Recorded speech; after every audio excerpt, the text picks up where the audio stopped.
Today is Meet the Blend, and we're going to be talking about our Gold River here at Pioneer. We love Gold River. It has Colombian, Ethiopian, and Brazilian coffees in it, and it's just a phenomenal, very balanced, very chocolatey with that Brazil in it, very nutty and chocolatey with the Colombian, and then a little bit of fruitiness to get the other side of your palate with the Ethiopian.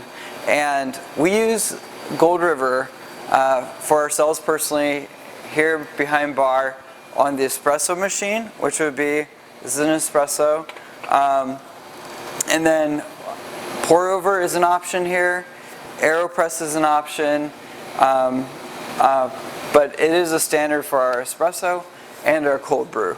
So it is really chocolatey nutty with the cold brew as you steep it. Here at Pioneer it's 18 hours and it's going to be 5 pounds at a time. Purchasing equipment for your house, something to remember is that different equipment accentuates different parts of the coffee. So if you want to do, if you love the fruitiness of coffee, you love your palate craves that blueberry, watermelon, those notes above chocolatey and nutty notes, the AeroPress is a great way to accentuate those high notes, but then maybe lose a little bit of the chocolatey nuttiness. Where the pour over instead, and this is the Kalita Wave version, this is what we use. It's a very balanced, just very stable and hard to mess up, honestly, once you get the flow rate right.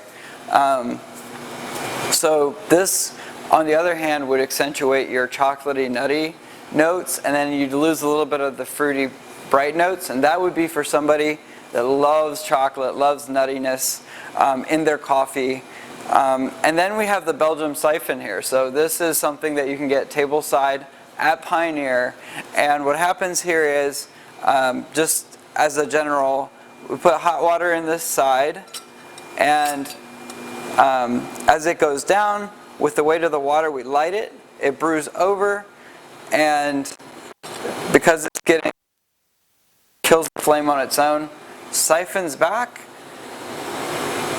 into the grounds, and then siphons back, and then you get it on tap at your table. Very, very chocolatey nutty. And this one really compiles the notes. So AeroPress was the high, bright notes, and then you have the chocolatey nutty lower base notes, that muskiness you like, of like chocolate and nuts, and then this one actually compiles. So Belgium siphon is actually, so if you have, for instance, a coffee that is not very complex, it's just fruity, the Belgium siphon is really, really hard to get that, because there is no undertone to kind of compile, and honestly, like a really fruity Ethiopian tastes like medicine. So Gold River is a great coffee for that, but probably wouldn't use Ethiopian on that. Again, it's about your palate, it's about what you love, and that's why here at Pioneer we make sure that we do the groundwork before it even reaches your tongue.